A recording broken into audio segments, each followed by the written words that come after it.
So last weekend, my family decided to host a barbecue, which is always a big event in our neighborhood because my dad takes his grill master status way too seriously.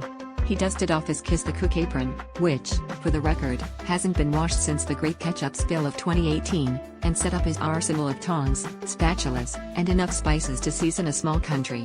Everything was going according to plan, kids running around, mom yelling at everyone to use a coaster, and dad giving his annual speech on the art of the perfect sear. Things got mildly intriguing when dad announced he was going to try low and slow smoking for the first time. He'd watched approximately 23 hours of YouTube tutorials and was convinced he could outsmoke any pitmaster this side of Texas. But there was a slight hiccup. The only smoker he had was a suspicious-looking metal box he ordered from a site I'm pretty sure was just a front for knockoff garden gnomes. He placed it right next to the grill, plugged it in, and declared, "Now we just wait for the magic." About an hour in, we started noticing the Wi-Fi was acting weird. At first, we thought it was just my cousin Tyler hugging the bandwidth with his Minecraft server, but then people's phones started dropping off the network one by one. That's when we realized the smoker was actually producing a suspiciously electronic-smelling smoke.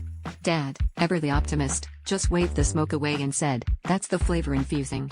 Meanwhile, the router, which happened to be sitting right on the kitchen windowsill above the grill, started making a noise that can only be described as a dial-up modem having an existential crisis. By the time the brisket was ready, the entire backyard was a Wi-Fi dead zone. No one could post their food pics, Grandma couldn't play her online bingo, and even the neighbor's smart fridge started flashing offline in Morse code. As Dad triumphantly served his perfectly smoked meat, we realized we'd just become the first family in history to host a fully offline barbecue. Dad looked around at us, shrugged, and said, "Guess you could call it a real disconnect from technology."